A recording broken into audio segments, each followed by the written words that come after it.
Welcome to Fashion Reverie Talks. I am Cicily Daniels. I am Tijana Ibrahimovic. Fashion Reverie takes you from the front lines of fashion to the front row. All of Fashion Reverie Talk segments are based on published content found on fashionreverie.com. So remember, if you want more information on the segments, go to fashionreverie.com. So in this episode, we are happy to have emerging American designer Evan Hirsch with us. And we are joined by Fashion Reverie Associate Editor Sydney Yeager, who will discuss her article, 7 LGBTQA plus designers you should know. But let's start with fashion news. All of our news segments are based on the fashion news alerts found on fashionreverie.com. Okay, so let's jump right into the current events in fashion. I am going to start off with Calvin Klein's new Pride campaign. Calvin Klein has a new Pride campaign starring supermodel Cara Delevingne and singer Jeremy Pope. This is the 2024 This Is Love campaign, and it has them lip syncing to Crystal Waters' 90s pop hit, 100% Pure Love, with models and dancers that you will know their names and faces. This is a campaign shot by Gordon von Steiner, which is capturing them in the brand's annual Pride collection, embracing the joyful, confident energy of Pride. Calvin Klein states that the entire cast in the campaign channels the euphoric spirit of Pride and the strength of the LGBTQIA plus community with the expressive dance and their confidence. And it's going to contain classic Calvin Klein underwear and apparel silhouettes and be infused with this vibrant energy and also a bright rainbow gradient of color along with some of the logos. So this is a really, this is exciting. It's always exciting when a new campaign, obviously Calvin Klein is, a standard of American fashion. So it's exciting. Yeah, it is exciting. I have to check it out. I love Cara. I think she always participates in the most avant-garde sort of ads, etc. So I'm curious to see it. And of course, colorful is always good. Colorful is great. Yes. Well, there is more news in the media, sort of our world, and things keep changing and shifting. And another fashion and beauty magazine bites the dust, unfortunately. The latest victim is Coveteur magazine, and it's shutting down on June 15. And sadly, most of the staff has already been laid off, and there's only like 6 editors remaining to take the fashion outlet through the next few days left. So they revamped the site a few months ago. They appointed Jenna Lyons as the new editor-in-chief in February, but all that just didn't save Coveteur. So don't know what to say. There's so many shifts happening in the media world that we all kind of have to just go with it and figure out how to move forward. Well, shifts, like you just said, happening in the media world as well as in the fashion world itself. My last bit of news is about a major fashion brand that is facing financial struggles. And it is New York-based Australian designer Dion Lee, who is really unfortunately having a financial crisis. He's placed the brand under voluntary administration after the investment partnership of the Australian brand retailer Q has withdrawn. So Dion Lee's brand was dependent on Q's financial investment, and now that that's over, Lee is pursuing other potential investors. So it's not over yet, but there's definitely some danger out there. Dion Lee has been a staple of New York Fashion Week for several seasons. And for its spring 2024 collection, Dion Lee collaborated with the social commerce platform MC as a show sponsor. So fingers crossed, wishing Dion Lee luck with finding a new partnership, you know what I mean? Because finances and fashion, unfortunately, can be everything.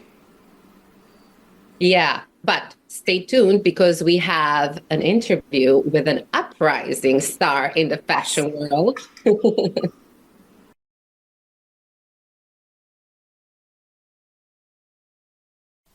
Fashion Reverie viewers, I'm so excited to present to you Evan Hirsch, a rising star in New York City fashion scene, recently nominated as a rising star of Fashion Group International. Hi, Evan. I'm so happy you're here with us. I'm so happy to be here with you, and I'm happy that it's you that's interviewing me because we've become such great friends over this fashion month, this fashion cycle. So I'm very, very excited to have this conversation. Exactly. I'm always looking forward to seeing you at all the fashion events because I'm always excited to see what you're wearing because you're always wearing one of your fabulous pieces. And whenever I ask you what it is and how did you make it, you said, oh, I just made it in a couple of hours, especially for this occasion.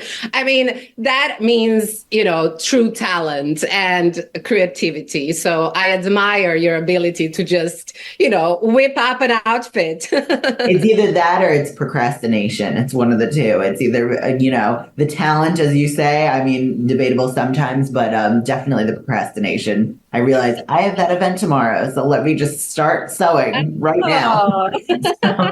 I love it. I love it. So tell me a little bit about your fashion journey. How did you start in fashion? Well, it's funny. I actually was just reached out to by a good friend of mine from high school, which is where this whole fashion journey started. Her name was Mary. It still is Mary. And she wore these amazing, like, vintage couture outfits to school. And that was my first kind of foray into seeing high-end fashion. So I became obsessed. And then we used to watch the runways together. Every New York Fashion Week, we would get together and we would watch all of the runway shows, at home on the live stream. And that's how I really started to get, acquainted with this fashion world. And then I decided I wanted to go to fashion school. So I went to Drexel in Philadelphia for originally fashion merchandising, but I always wanted to be a designer. I took design classes all throughout high school, but I just didn't know if I could make it happen. And then after my freshman year, they used to go around and they used to say, what does everybody want to be in fashion merchandising? And people would say a buyer, people would say a stylist, people would say a store owner, and they would get to me and say, oh, I want to be a designer. And they said, that's on the third floor of this building. That's not here. And I said, I know, but I don't know if I, have what it takes or whatever. And I started taking the fashion classes. I had a friend who was in the design program, and she used to, on the weekends, on her free time, she would take me up and teach me how to, turn on the machine. And I was so grateful and do stitches and do different types of, construction techniques. And I just fell in love with it. I never turned back. I switched into the fashion program. I graduated in 2019. I worked in corporate fashion for a little bit. But then I started making these transforming designs, which I'm sure you'll talk about. But it started gaining this massive amount of attention online. And I kind of said, people are interested and this is what I should be doing. And I haven't looked back since. Yeah. So let's talk about the transformational aspects of some of your garments.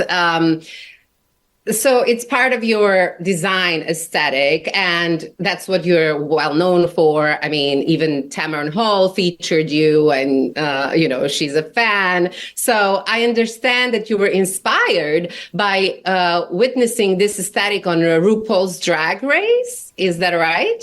That's 100% correct. There was a few different instances where I saw it. The first time I ever saw a transforming dress was Hussein Chalayan in 2010 did these 3 transforming kind of pieces, and it became a meme. It was like, oh, when the invitation says cocktail and you show up and it's black tie, and she like rips off her dress and it turns from a short dress into this long gown. So I was really inspired by that.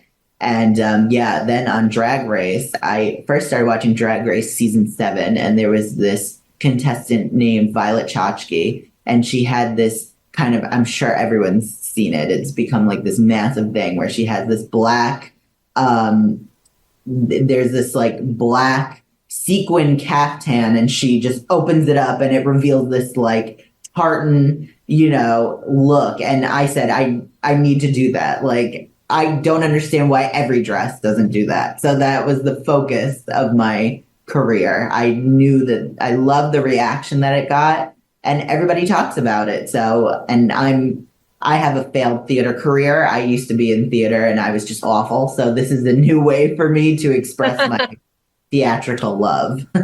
Well, in a sense, like switching to transforming a dress to something else is sort of a dramatic entrance. It sets the stage, Of course. especially for those in New York that sort of run from a regular event to a cocktail party and they're confused. What are they going to do? How are they going to make it to the next event not being dressed properly? So who do you find to be most interested in your design? Who wears your dresses?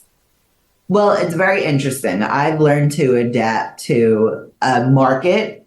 My goal was always for everyone to be able to wear my design. So you don't have to be some crazy, extra, like fantastical person who wants to do a transformation. Now I do obviously the transforming dresses that get me a lot of buzz and attention online and, definitely reel people in. But I also make it where the transforming part, like the underskirt or whatever turns into something else, can be detachable. So if you're just looking for that second dress, you can, look for that as well. And it's a perfect ready to wear dress.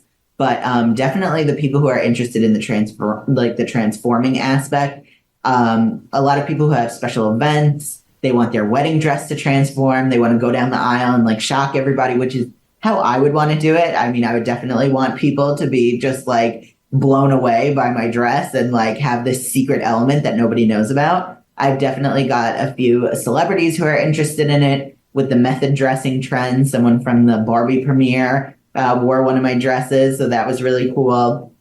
And what's a method dressing trend? It's pretty much where like how Margot Robbie did she was dressing like a Barbie. It's like, or, Black Widow, Scarlett Johansson will wear a spider web and dress or whatever it is. I love that trend. So people like to take a theme. A lot of people who have themed events, they really love the transforming dresses. And I love it because it keeps me creative. People are saying like, oh, I'm going to an event and it's nature themed and I want to turn into a garden and start off as like a fence or, so it keeps me creative. So I love that. So you recently launched your bridal collection at New York International Bridal Week. What was your experience like? And I hope we don't lose you only to the bridal industry. Oh, definitely not. It was a really great experience because this is the first time that I had like an actual presentation slot on the official CFDA calendar. So I was very thankful to the CFDA for that, visibility. I was very happy with that. And it was just a really great experience. I would not do exclusively bridal because I just love color. And I love not to say that your wedding dress can't be colorful, but I love just being able to experiment with different colors and a lot of, people who do these fantasy balls and fantasy kind of events. Like I love working with them as well. But Bridal Week was really cool. I did a presentation in Speakeasy. That was really cool. The Bo Peep Speakeasy in the Garment District. They were really, really great. And they have this beautiful, like, underground 20s vibe. So I got to make my collection reflect that. And I love just the commentary that people had. And now the dresses are traveling all over the country at different bridal shows and different, trunk shows and stuff like that. So the brides are really getting to see it one-on-one, touch the fabric and try it on, which has been very magical. Oh, that's amazing. Your Bridal Week collection did create a lot of buzz in the way you presented it at a speakeasy and all that. Yes. So you're an out queer fashion designer. And do you think it's easier to be out and queer in the fashion industry today in comparison to previous decades? What has been your experience? Luckily for me, I've been brought up in this industry very recently, so it definitely is very accepting. And I've always watched, the designers who've come before me, like the Tom Fords and the Marc Jacobs and the Halstons, who paved the way. I can imagine, since I obviously am very new to this industry, that it was very difficult back in the day. And as social kind of awareness has evolved, it's definitely gotten easier for people and adapted to the culture. But I am very, very lucky that I am in an industry where, it's very normalized. It's very accepted to be who you are, to wear what you want, to present yourself in whatever way, you feel inside. So that's been very, very great. And I've been surrounded by so many people who've given me advice and taught me how the industry used to be and how it's adapted. So that's been really great. And a lot of my inspirations and muses are also in the community. So I'm lucky to have that guidance as well. Who are some of your muses? Well, I'm glad you asked because I just recently met one of them last week. They had an event honoring Jordan Roth at the Museum of Art and Design at Columbus Circle. And I've always admired him. And I even recreated like a cape with his Met Gala inspiration with all the flowers on it so that I could say, yes, hey. Yes, I'm glad you mentioned capes because capes are your thing. Yes.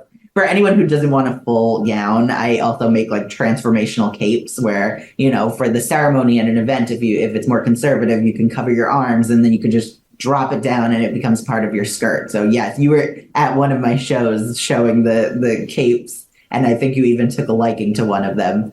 But yeah. So I loved your cape that you wear to FGI awards with the butterflies. It was that was kind of a takeoff on what I did at the Tamron Hall show. I had all of those butterfly appliques, so I wanted to continue that in like a lighter version. So yes, the capes have been really cool, and I made one inspired by Jordan Roth that I could present to him at the luncheon honoring him. So, and that was a Pride-themed luncheon. I'm so grateful that the Museum of Art and Design, which is this huge institution, is participating in Pride Week. So I'm glad you asked me who one of my inspirations is. I definitely think Jordan Roth, and I can check mark that I finally got to tell him that in person. That's good. And you can also check another mark, which is you did dress some guests at the Met Gala already. Yes, I did. That was an amazing experience. The first Monday in May was always like an exciting day, but always like a depressing day because I was like, why isn't any of my designs there? So I made it happen. I did some reaching out this season, and a few people who work for the city of New York who were attending, they really liked my vision, and I was able to create one of my transforming capes for Bobby Olisa, who works for the city of New York. And I made this clock face embroidered cape that opens up and has flowers on the inside. So really taking the Garden of Time very literally. And I also made some accessories for Keith Powers, who works for the city of New York, and his date, Layla, who I made handbag options for her. And I'm just so grateful that, it happened the way it did. Oh, amazing. I saw it and you did a beautiful job. And I think now moving forward, you'll probably participate every year. Oh, fingers crossed. That would be like the best. I'm already clearing my schedule for next May in case it happens. Good. You're thinking ahead. So what's next for you? What is it that you're planning, let's say, in the next year or so? Well, definitely, the collection cycle never ends. I am working on my spring collection, which is premiering during New York Fashion Week in September. So I'm very excited for that. I'm gathering all of my inspiration. I've also been really fortunate that I've been able to work on different collaborations with different companies who want to kind of advertise their product or brand through a transforming dress, which has been really cool. So right now I'm working with Fabric Wholesale Direct, which is a direct-to-consumer wholesaler for fabric. Weirdly enough, where my parents live on Long Island, they're right there. So I can always pick up the fabric and visit my parents at the same time. But they wanted me to create a custom dress inspired by and using their fabrics. So I'm really excited for that. And then it'll be premiering on the runway on New York Fashion Week. So I'm very, very excited for that. And I'm just trying to keep the momentum going. I, sometimes get approached for really cool styling opportunities. So I'm very excited to pursue those, knock on wood as they happen. But just keeping the momentum going and keeping my crazy transforming designs out there. That's definitely my foray. I'm excited. I also can't wait. You know that I reserved one of the dresses. Yeah. That one's actually going into production this week. So I'm very, very excited. Okay, good. There'll be one with your name on it. Amazing. Well, excited to see what's next and excited to see you soon at one of our New York fashionable events. And thank you for sharing a little bit of an insight on your career with our Fashion Reverie viewers. Of course. Thank you for having me and for spotlighting. I really, really appreciate it. Thank you.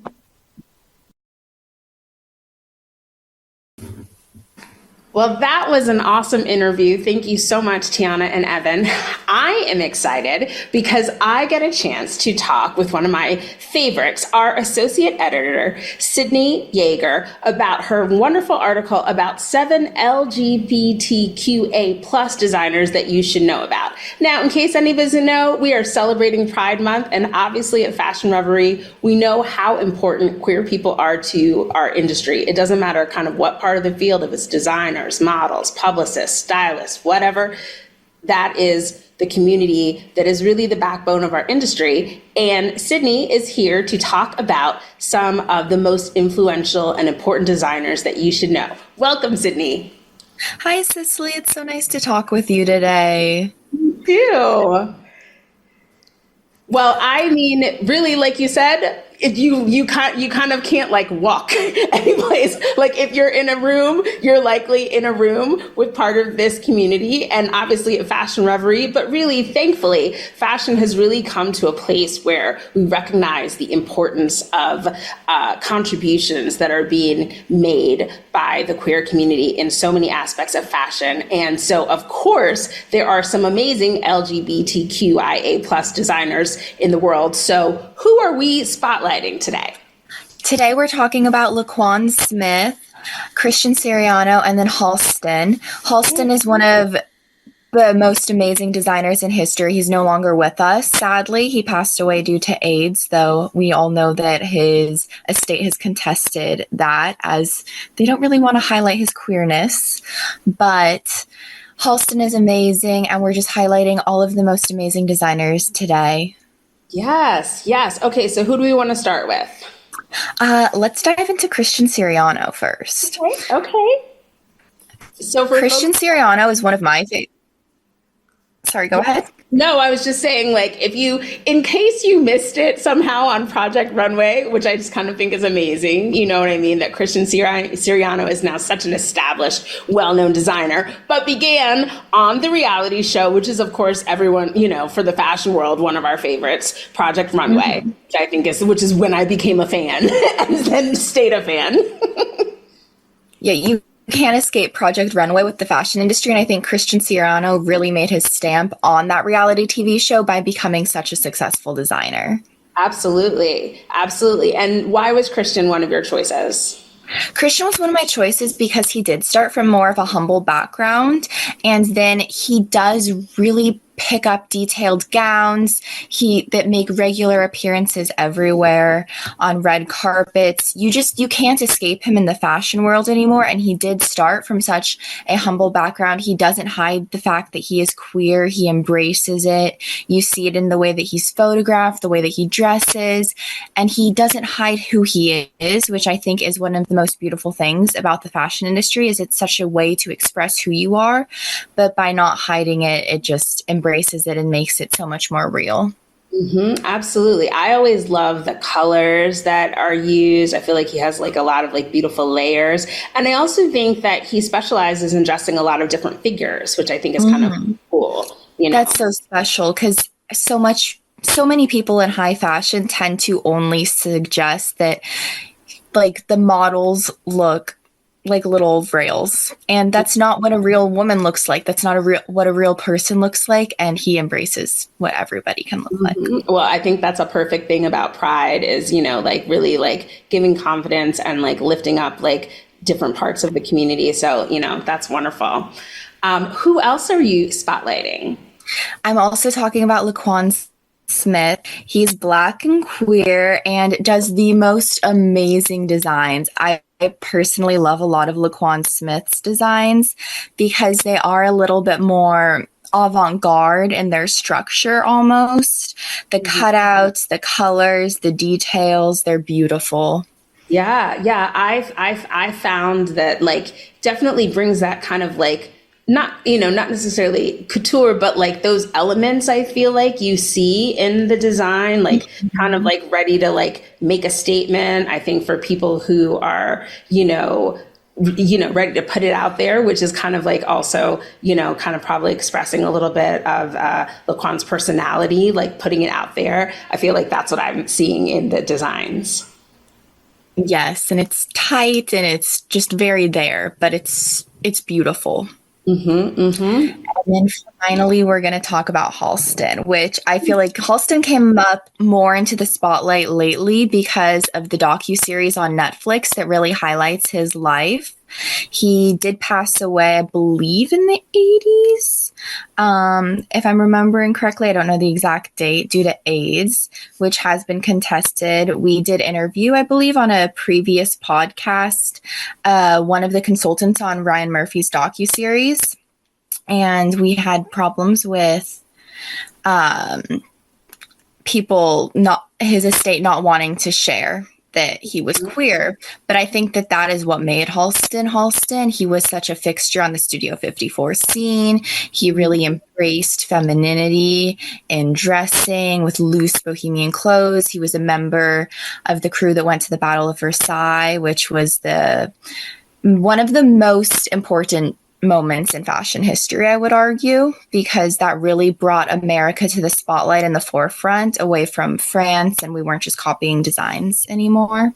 So Halston is absolutely iconic. We have a date actually on Halston's passing, which was March 26, 1990. But what you find from that is, so Halston really was an enormous influence, particularly in the 70s and 80s, you know what I mean, in terms of American fashion, and really like an American fashion designer that was respected and brought forth original design into the forefront, and also again dressed women, like just like gave people confidence in their bodies, gave them like, with those float, like people felt, it seems as if people felt beautiful. I do not own a Halston myself yet, but the real exists. The real exists. Exactly.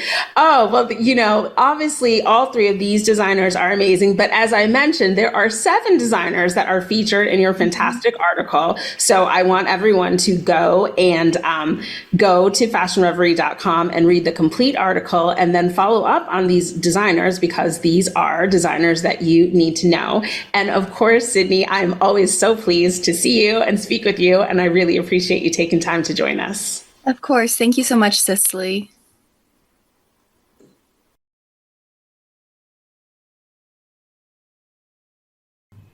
Well, viewers, that's it for this episode of Fashion Reverie Talks. We would like to thank our guest, designer Evan Hirsch, and Fashion Reverie Associate Editor Sydney Yeager.